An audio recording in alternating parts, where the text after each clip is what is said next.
It was a perfect day to just walk down the street smelling.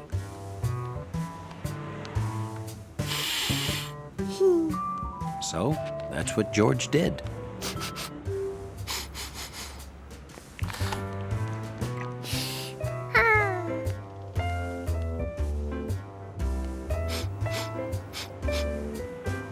George's nose took him to all the best smells. Then he reached Monkey Nose Heaven. Hello, George. It smells better back here, you know. George couldn't believe all those different, plain-smelling things could become an amazing donut. George was wondering what kind of magic donut makers knew when his ears got in the way of his nose. George's friend Gnocchi was locked in combat with her arch enemy, the extra-large cutesy beau. George didn't understand Tabby, but he listened politely.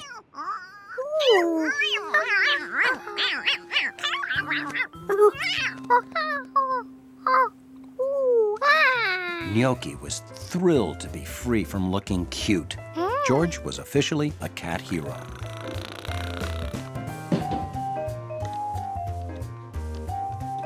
George almost forgot he was smelling today. Then, Chef Pisghetti's kitchen grabbed his nose. Chef Pisghetti's kitchen was like a nose circus. Gnocchi, il mio gatto dolce. You've lost your pretty ribbon. Come see, come see. Ba-ba-do-ba-doo. There. Now she's cute. Welcome, Giorgio. How is your friend Capello Giallo Grande? Oh, I can't play. I'm making a very special meal for famous restaurant critic, Sally Tessio. When she likes a place, business booms. So it's very important that everything be perfect. She has the delicate taste. You said there'd be fresh bread. I don't see any bread here. Well, her taste is delicate, but her voice, not so much.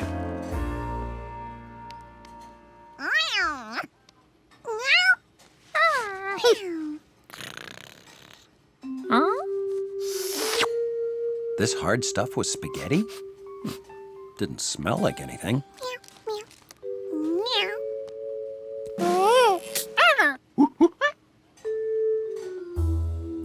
George wanted to replace his broken piece. He'd seen the chef put the rest of it in the pot. It didn't smell like much, and the steam coming out was hot. George had to be careful.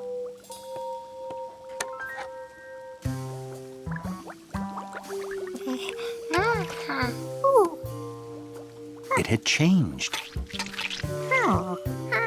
Maybe it wasn't just donut makers. Maybe all kitchens were magic. Here was a pot that turned crisp things into floppy things.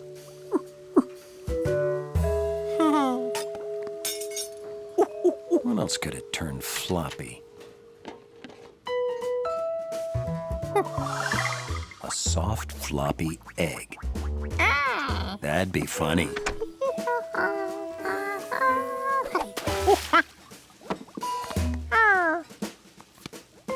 Good candidate for floppification.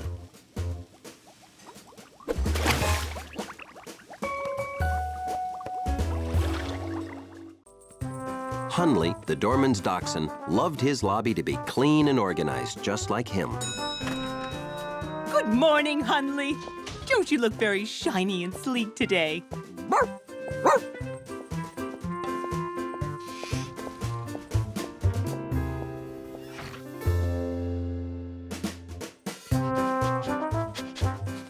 Being long and low made him an excellent finder of lost things.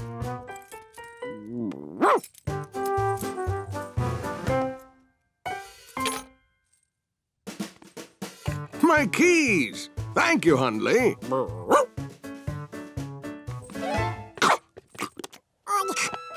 Dante says thank you, Hundley.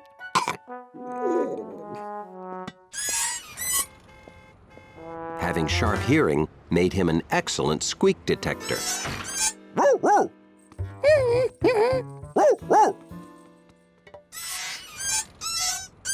Good ears, Hundley. A doorman's door must look and sound perfect at all times. And his uniform must be spotless.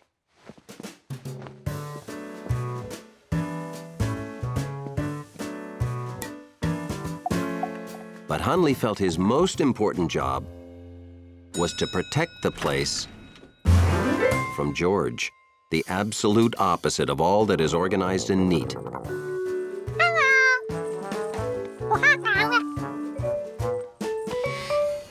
Package for 217. Let's go, Hundley. 217.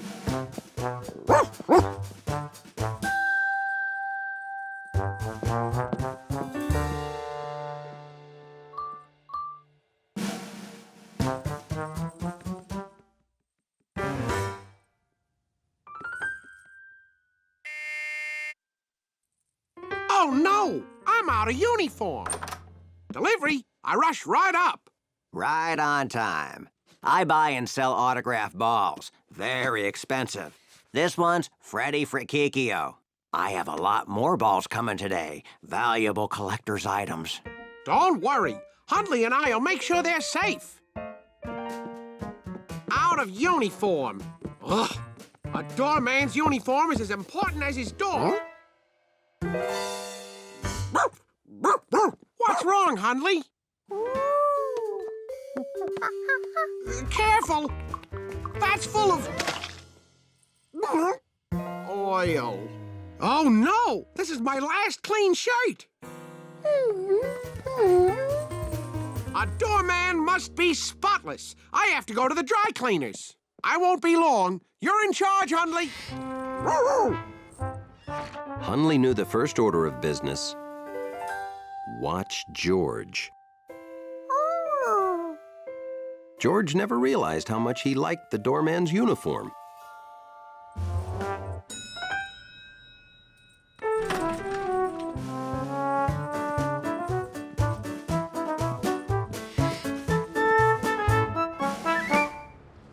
Hundley had never gotten a salute before. He must have been doing an exceptionally good job.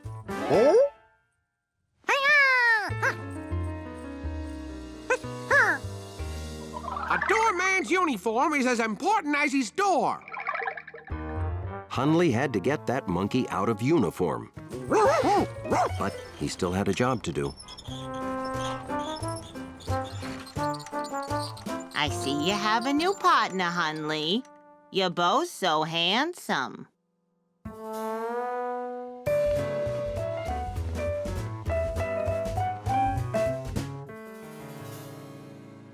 Time is of the essence. How quickly can you clean an oil stain? An oil stain about this size? An oil stain exactly that size. That exact oil stain. I have no idea until I try. Then try. I can wait because I know Hundley will keep the lobby in perfect order. Hundley tried to get the coat off George.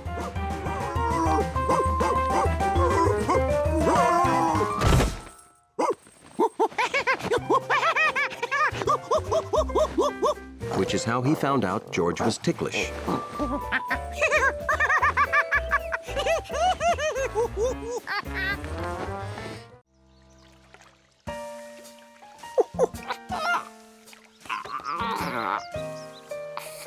One thing George liked about Lake Wanasink Lake was that he never felt alone, even when he couldn't see other animals. He could tell they were out there.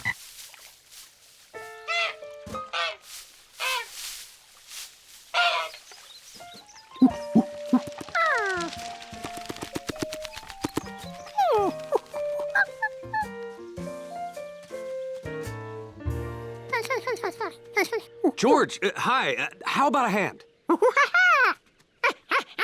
Yeah, I'm preparing an exhibit on local wildlife for the Town Nature Society, and the baby alligator lizard I was studying just disappeared. Oh,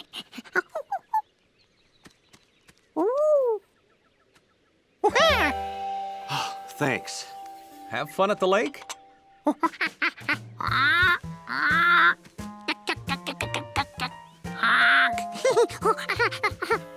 Wow!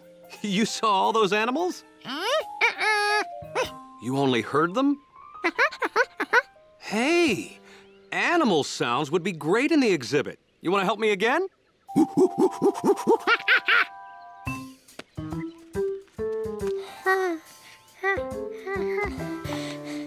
Okay, just point the microphone toward the sound till you hear it nice and loud in the headphones. Then, push this red button to record it. Remember, the closer you are to an animal, the louder it gets. But don't get too close.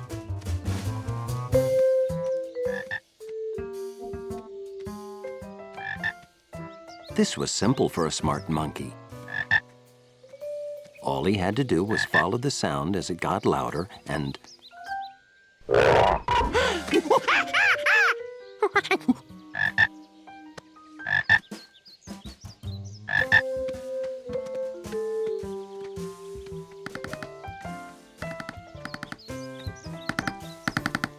He tracked one woodpecker and thought he heard a second one.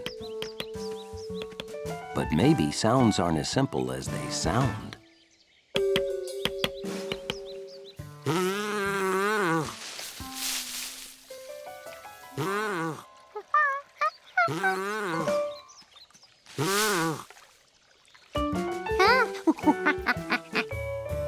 George was collecting pictures of all the sounds he had heard outside.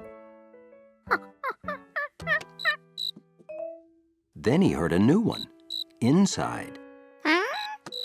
George knew how to track a sound. This was different. It got louder, then went silent. Then it was far away again. This called for a second opinion. 151, 152. Wait. Oh, hi, George. Yeah, can you wait till I'm done with the moth census? Okay, I'm coming.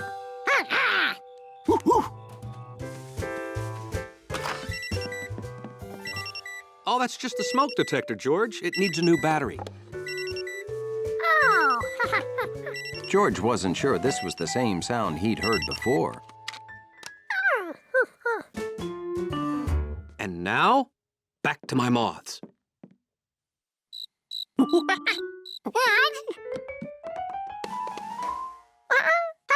There it was again, and it didn't come from the smoke detector.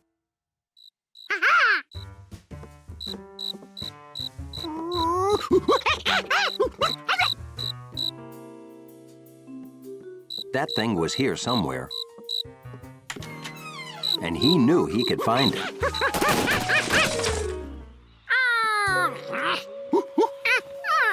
Of course, it must have gone out the window.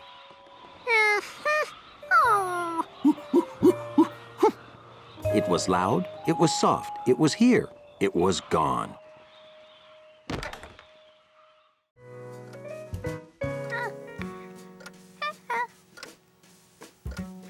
George had been counting the minutes all morning. He could hardly wait. Today was dog show day.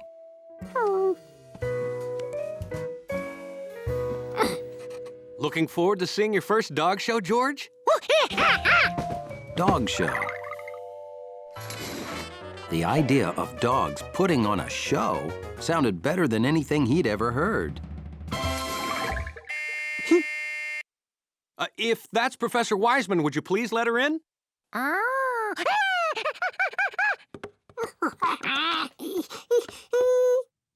It's Professor Wiseman. Oh, hello, George. Ready to go? Ready? I have never seen him so excited. I can't go, remember? I have to finish crunching these numbers. Bye. Have fun, you two. And, George. Be a good little monkey, exactly. And close the door, please.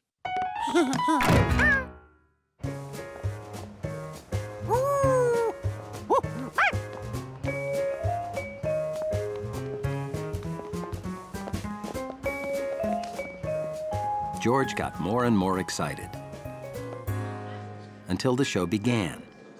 And he found out that a dog show wasn't dogs putting on a show. It was people showing their dogs to each other.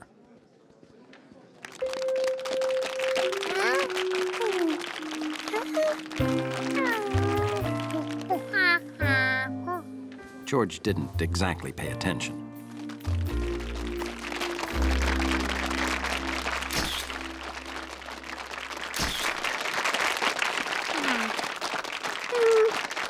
How'd you enjoy the show, George? Aren't all the different breeds fascinating? Would you like to see the winners up close?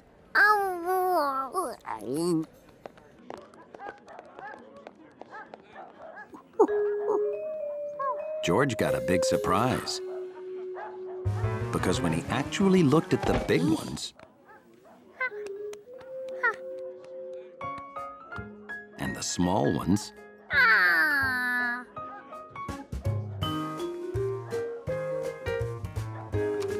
and the crazily hairy ones,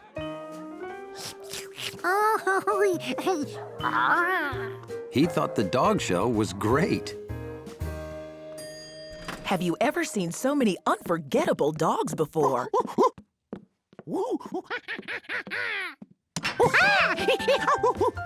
Okay.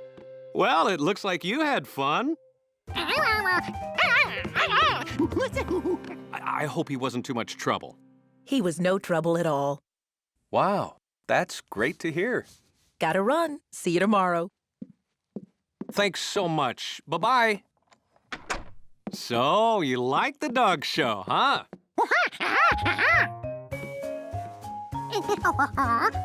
George wanted to tell the man about all the unforgettable dogs he saw.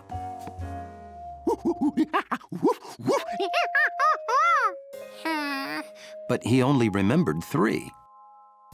It's okay, you can tell me later. Oh, would you do me a big favor and mail these letters? I made a sandwich if you're hungry. And when I'm done, I want to hear about all the dogs. George was afraid he wouldn't be able to tell the man more, because no matter how hard he tried, he could only remember 3.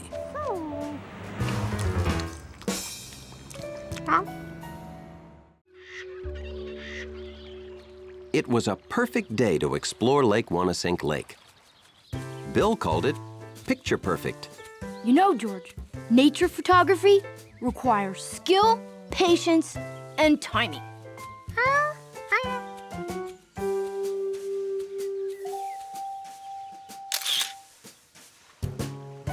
Remember, George, to cross a log, you need exact foot placement and a keen sense of balance.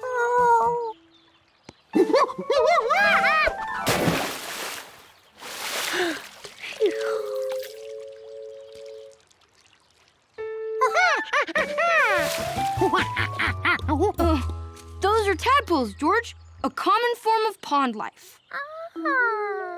I guess a city kid like you never sees any real wildlife, huh? Hey, why don't we take some back home and observe their growth? While collecting tadpoles, both proper net control and collecting jar placement are crucial.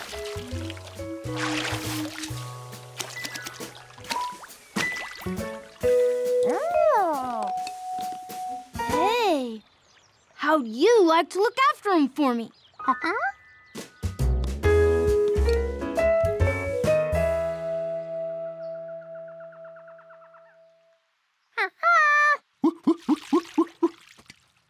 Do the tadpoles like the lettuce I boiled for them?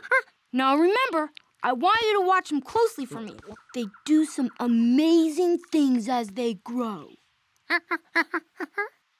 Keep them safe in that bowl, and they should be just fine.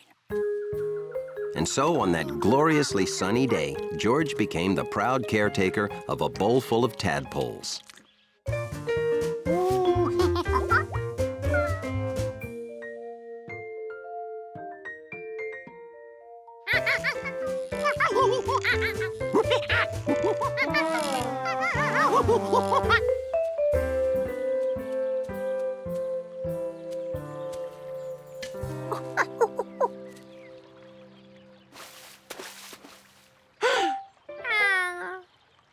The tadpole's bowl was small.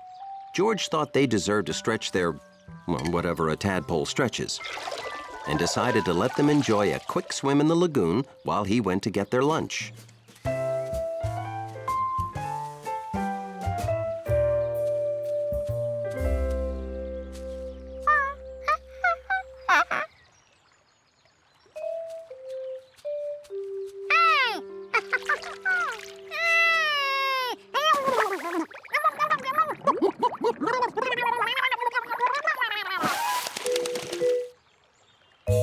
Where could the tadpoles be?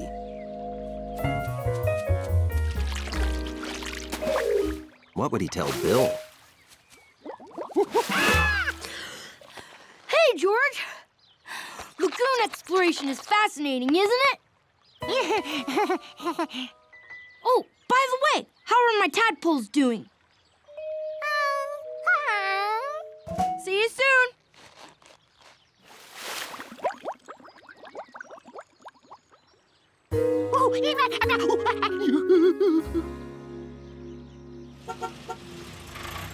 Time to go back to the city, George.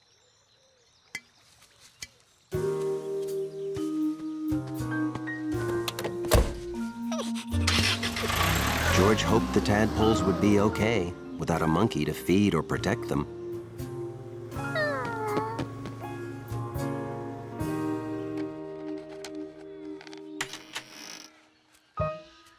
George! Look! My caterpillar is in its pupa stage. I bet kids like you never see that in the city, huh? Hey! Have my tadpoles done anything amazing yet?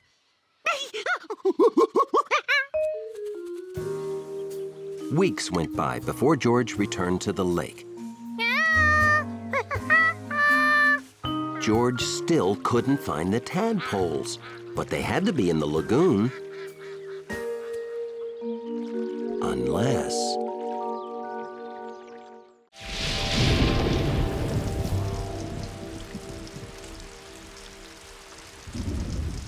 The man with the yellow hat always said the same thing about rainy days in the country. This is great weather. For ducks. And when the rain stopped, it was great weather for monkeys.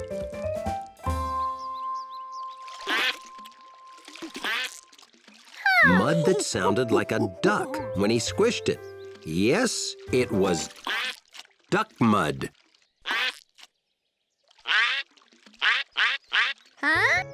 He knew he didn't squish that quack out. He had discovered self-quacking duck mud. Okay, it wasn't duck mud. There were real ducks.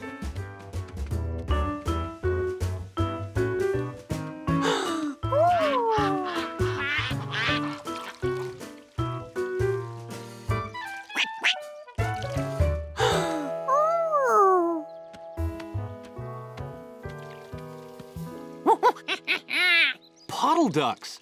See, George, I told you it was great weather for ducks.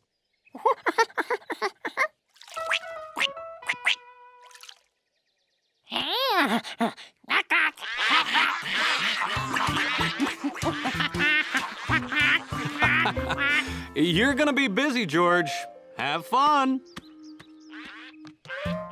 Jumpy Squirrel suddenly became aware of two things. The rain had stopped, And that hairy duck looked familiar.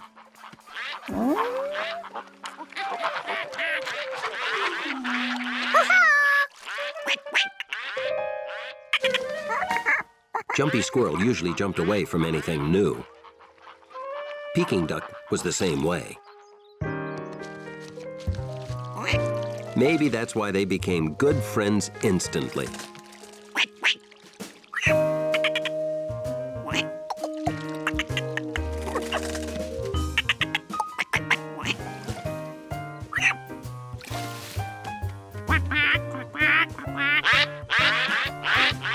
George played by the puddle all day.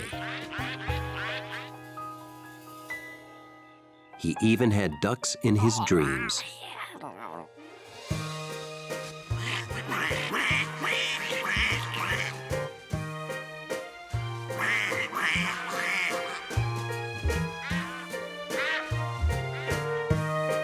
I always knew you were meant to be a duck.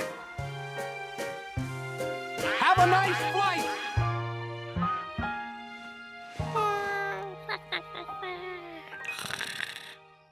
For centuries, people have wondered what squirrels dream about.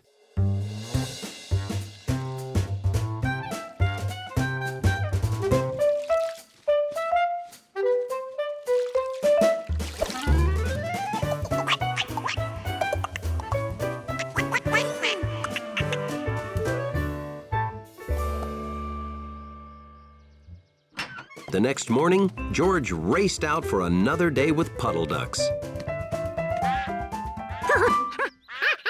Something was wrong. The puddle was smaller, a lot smaller.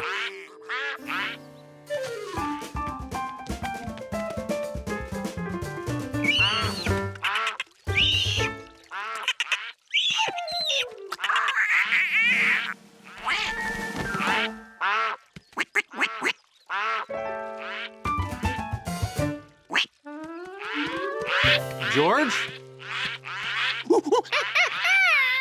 Wow, that puddle sure shrunk. Well, puddles soak into the ground. They don't last forever.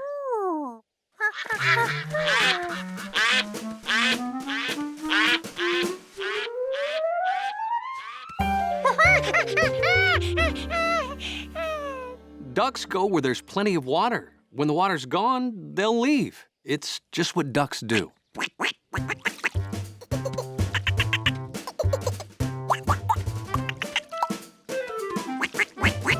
You want to come with me to mend fences at the Rankins? Or play with the ducks before they go? For a professional lobby dog like Hunley, it's nice to catch a nap when the lobby is peaceful. But when George lives in your building, guarding against monkey mishaps is always more important than sleep. Good morning.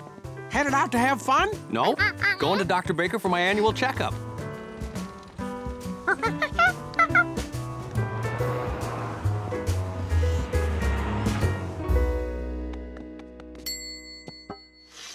Right on time as usual. What didn't you bring? Oh, George. Hello. Have a seat in the waiting room. I'll call you when the doctor's ready.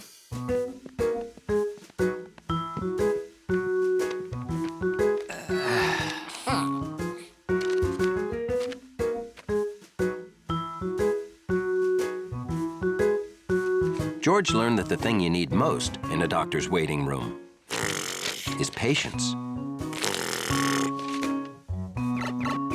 Huh? A mysterious sound. George listened as quietly as he could. Dr. Baker will see you now. Oh, great. Come on, George. We're finally getting out of the waiting room.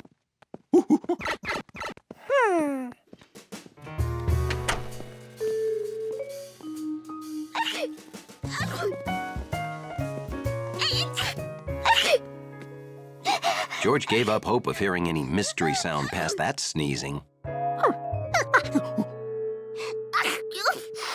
I'm still waiting for Dr. Gesund. Well, I'm sure he'll be right with you.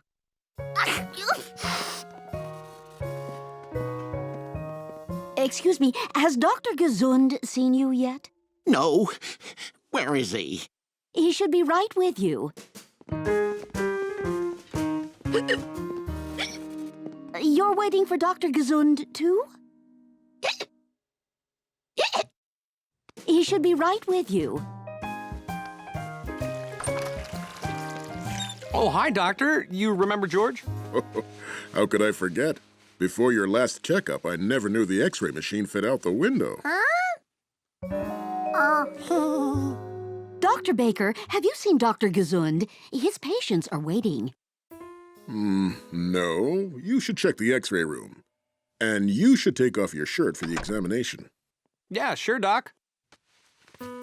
George thought he'd like to be a doctor because Dr. Baker seemed so smart. And he got to wear a really great white coat. Okay, let's get started. Up on the scale.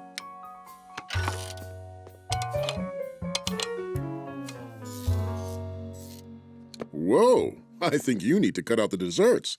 You've gained some weight. What? I have maybe one donut a month. I run marathons. It's impossible.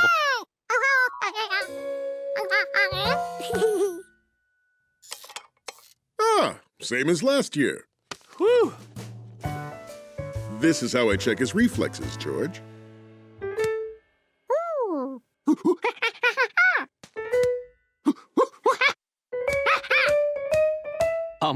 My knee's starting to get sore. Oh, sorry. I never get to play with a monkey. Dr. Gesund...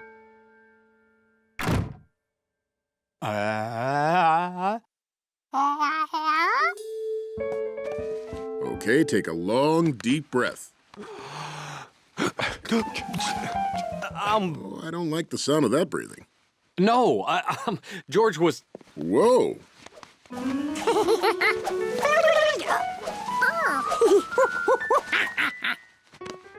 Ever used a stethoscope, George? I use it to hear things that I can't see.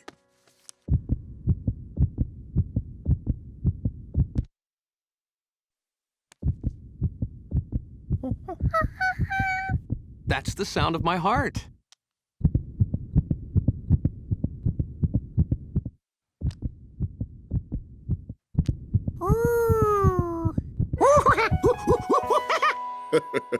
You can play with your heart while we go to the X-ray room. Sometimes a little monkey finds a new thing that's more interesting than anything else on Earth. For George, it was the baby giant panda, which was being shown live on the zoo website.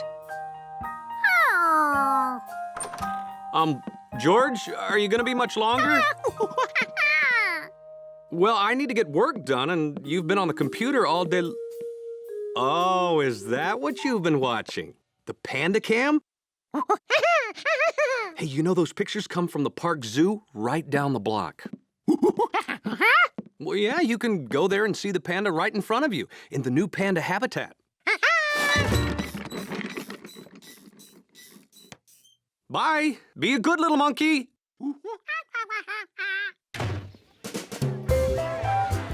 There was one thing on George's mind. Baby panda. Baby panda. Baby panda.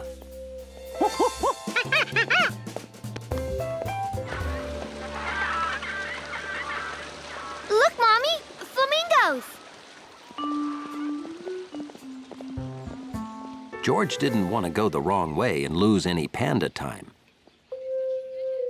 How could he choose a path?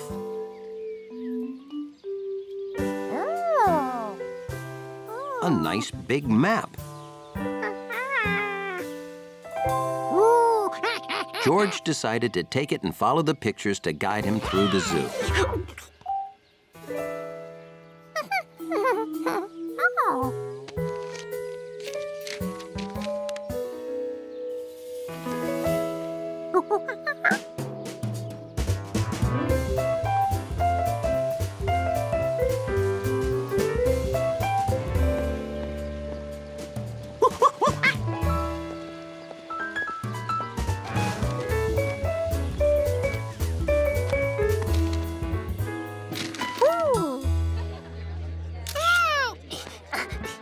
he'd found the pandas.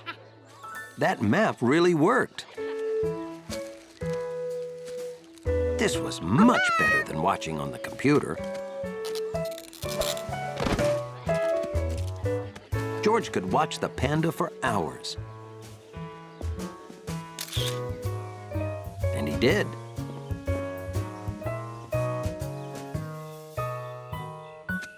Until he felt like that baby would never get any leaves to eat.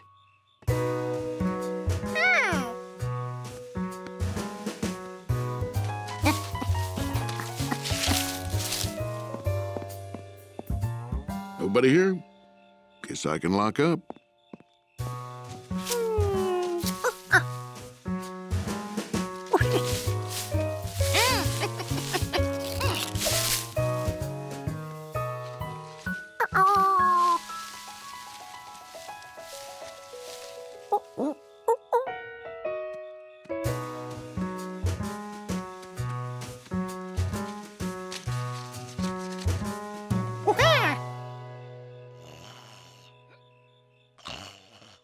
Time flies when you're watching pandas. George realized he'd better go before they close the zoo.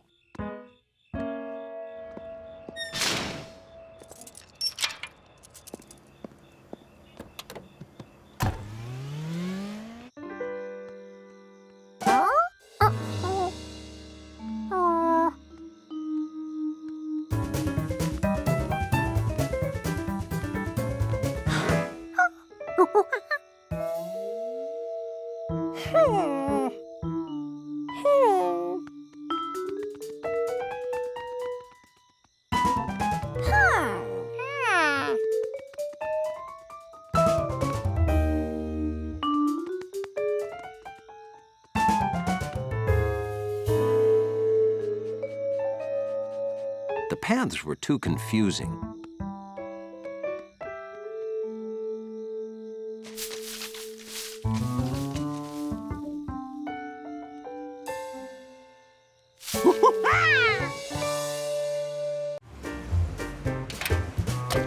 George liked visiting Professor Wiseman because she did so many different things.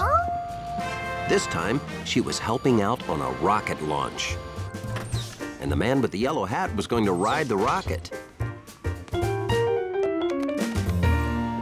So, you ready to be the first average untrained person shot into space? I sure am. There's only room for one, George, but I have a special seat for you right beside me so you can watch. This is Dr. Alvin Einstein and Professor Anthony Pizza. Wow. Are you related to the famous... No, I'm not. Me neither. The International Space Station's food supply has run out. We found a peanut. It was in the cushion of my chair. This man with the yellow hat will bring your food supply today. So then it's okay to eat the peanut now? Well, should he? No, I'm not sure. Oh, yes, I think it. Yes, you may eat the peanut. So, this is your rocket designed by Professor Wiseman. It's up to you to launch the food payload at exactly the proper moment. After it detaches from the rocket, it will connect to the space station. Can we count on you? Sure can.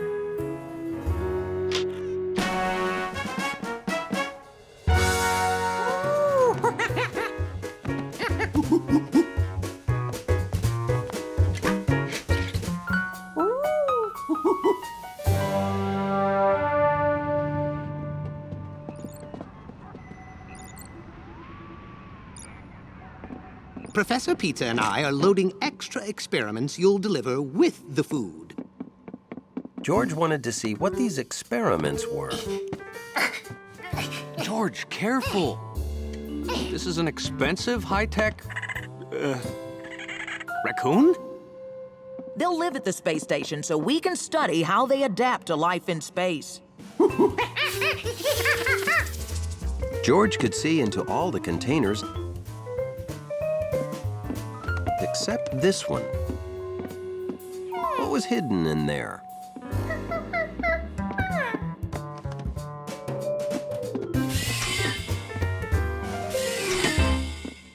Show him the most important part.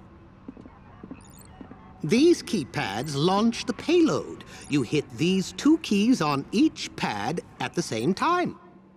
On all 4 at the same time? Yes, at the exact moment the rocket passes the space station.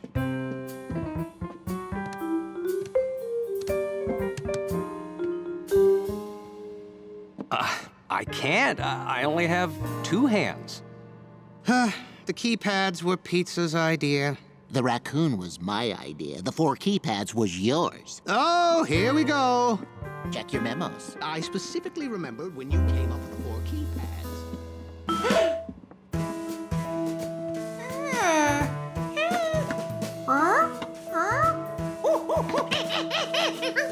Oh, we have to scrub the mission. Or find an astronaut with 4 hands. Hey.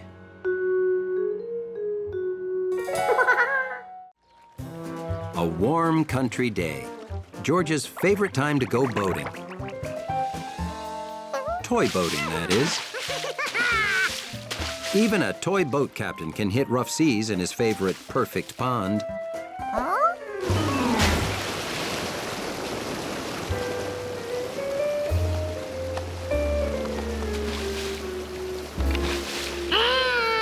Sea captains don't cry, they make repairs. Or ask a friend to. I can have it fixed for you first thing tomorrow morning, Captain.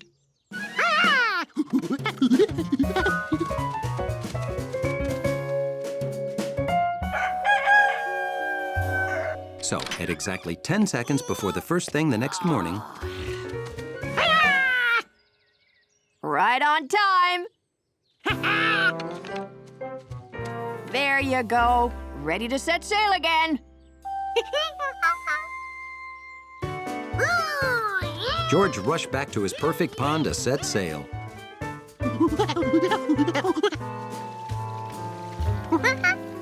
Now he had a boat, but no pond, and the creek was only a trickle. Where could a whole pond go?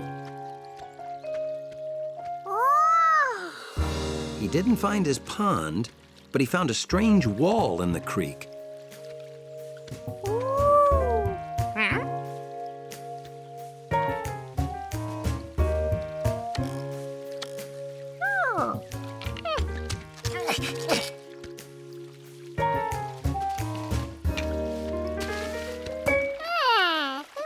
Here's what happened to the water.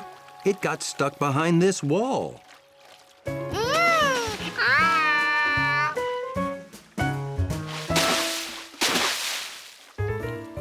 Hey, George! Looking for the beaver family? The beavers built their dam to make this great pond. Bet you never see beavers working in the city, huh?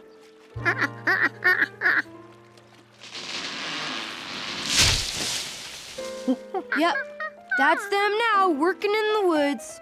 I took pictures of them. Don't get too close while they work or they'll get upset. Bye!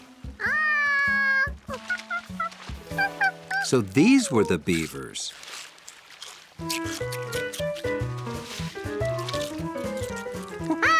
George tried to tell them their branches were floating away. He must have gotten too close.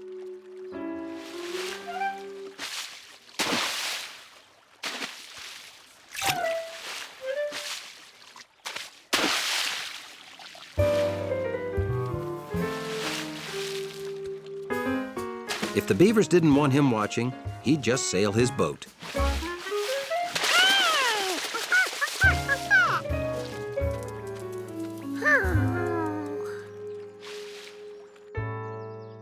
If they wouldn't share their pond, he'd make his own. All he had to do was build a dam like they did.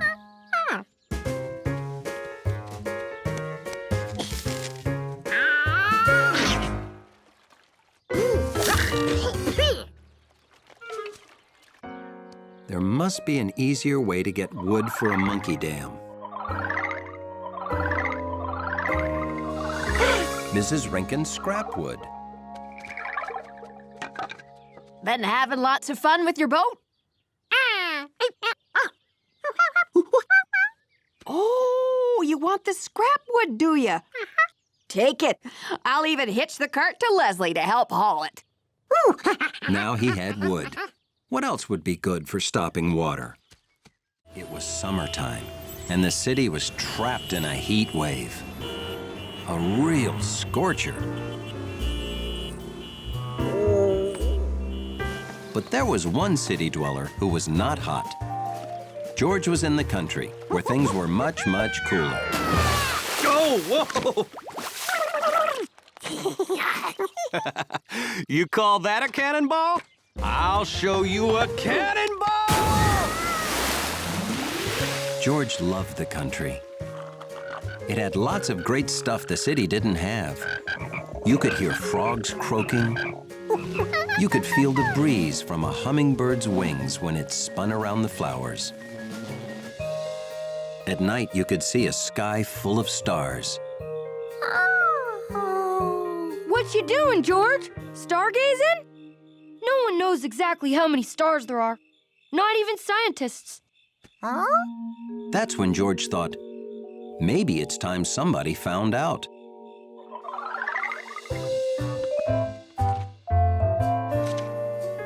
And since scientists would probably be very grateful, George decided he was just the monkey to count all the stars. The most important rule in star counting was keeping track.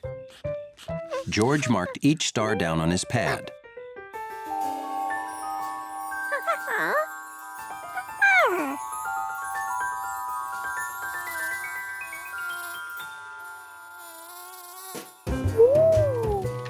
The two most important rules in star counting were knowing the difference between stars and lightning bugs and keeping track.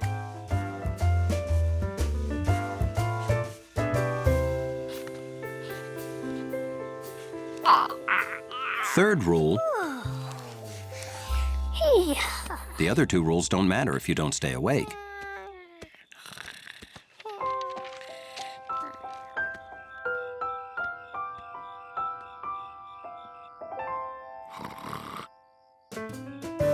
Because when you come back the next night, you can't tell which stars were counted or uncounted. So last night's count can't count.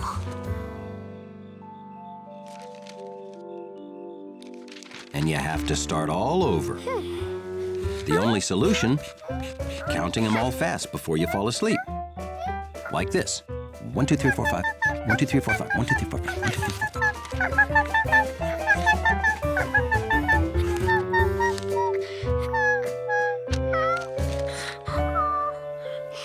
But George wasn't fast enough.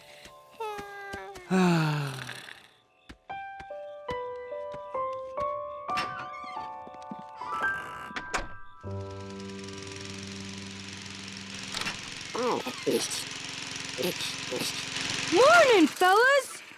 Oh, hi, Bill. George was up late counting stars.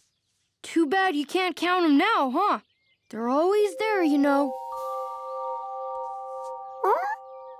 We just can't see them on account of the sun being so bright. George wasn't so sure about that. He wondered what really happened to stars during the day. Maybe they slept. Or maybe they got blown out like candles. Then again, maybe there was a guy named Lenny who just pulled a switch. Wherever they went, you can't count something that isn't there. George wasn't gonna quit. There had to be a way to count stars and go to sleep too. He just had to figure it out.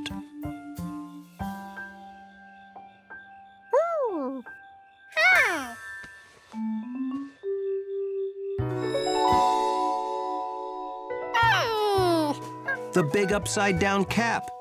It could be a placekeeper. He could count the stars below it until he had them all, then move to the other sides. He had a system.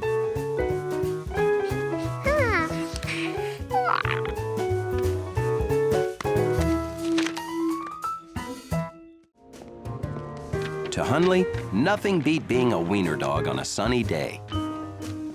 It was so much more dignified than being a sweaty, tired-looking man.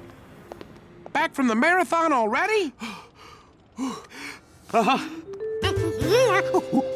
And you won a trophy? 17th place? Congratulations!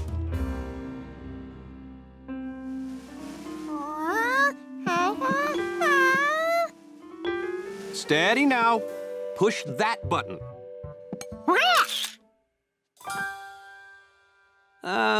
Let's put it there, next to my cow pasture sprint trophy.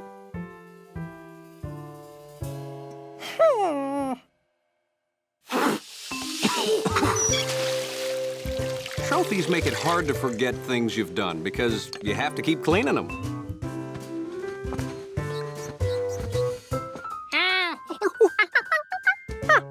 Yeah, I got that for climbing and mapping what they now call Yellow Hat Mountain. You'll win trophies someday. A trophy is a reward for doing something well. So maybe best at being a good little monkey. George figured there wasn't much chance of that, but maybe for something else, someday.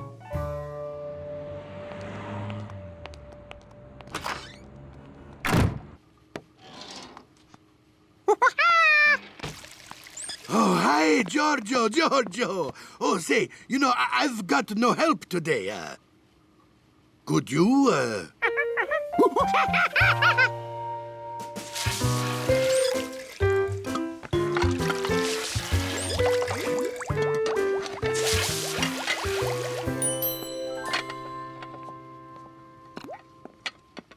All done! Thank you so much. Grazie.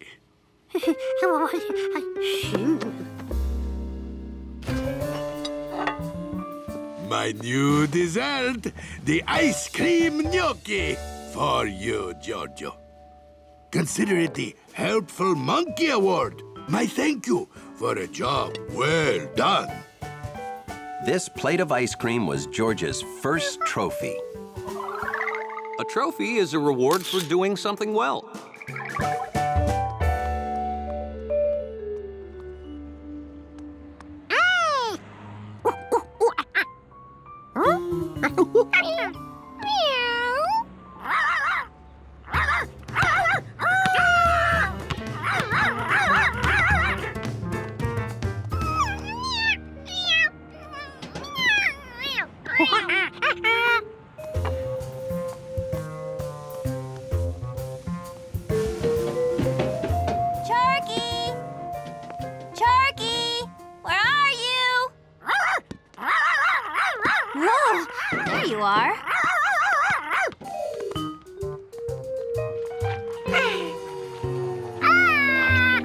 Who would have done this?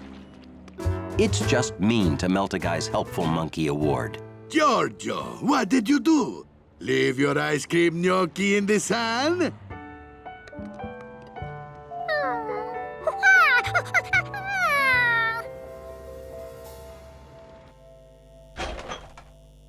Well, maybe I can still use it for something.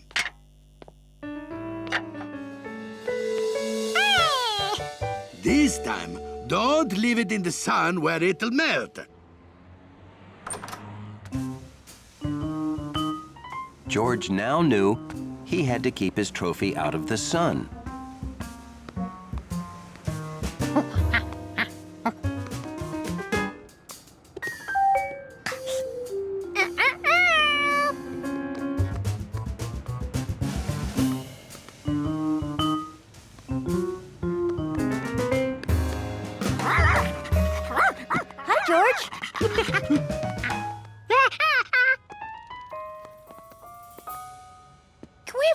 Tiny bit of ice cream?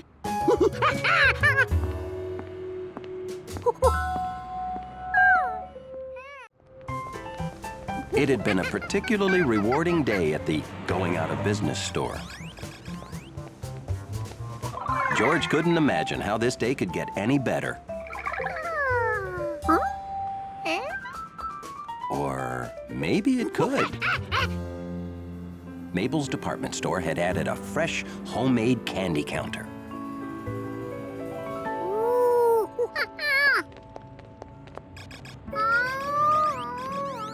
Oh, I don't know about you, but I simply can't walk away from blue candy. But I can't carry this into Mabel's.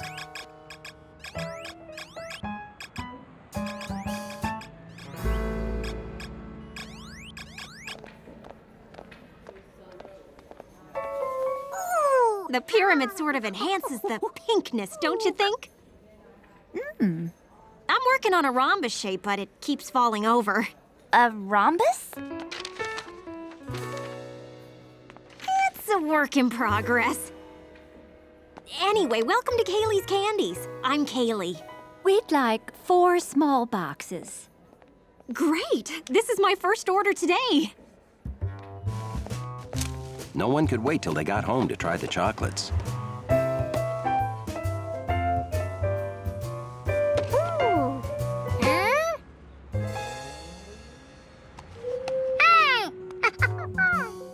Hey, George's box has 4, not 6. You got shortchanged.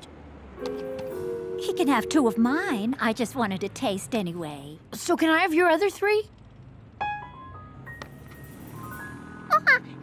George didn't think it was fair for anyone to sacrifice. There was only one right thing to do.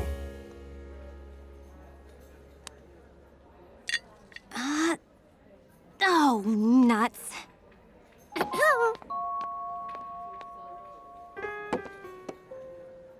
Oh, you want to buy 2 more? You're missing 2. How do I know you didn't eat them? You most certainly haven't eaten any chocolate. Boy, you sure have nice teeth. Pick any 2 you want. Sorry I shortchanged you. I put some of these boxes together at home and my cat distracts me.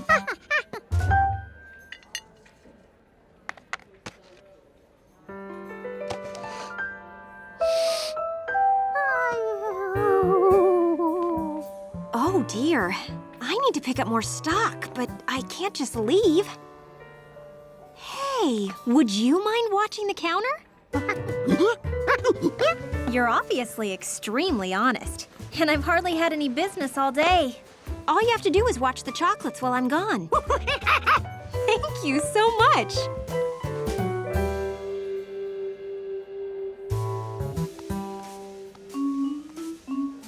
The mysterious rhombus.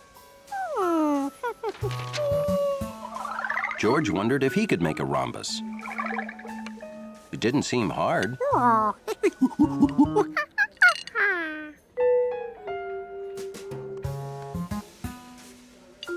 Why did other shapes stack better?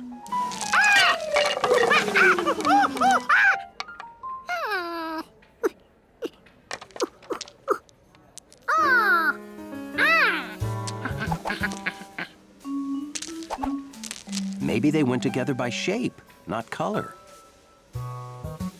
George concentrated on his work.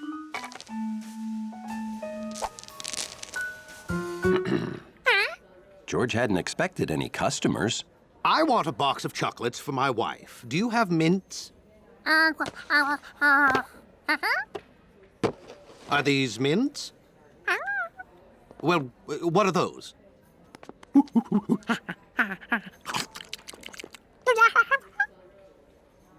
That doesn't look like a mint. The next blue one had the same filling, and it still wasn't mint.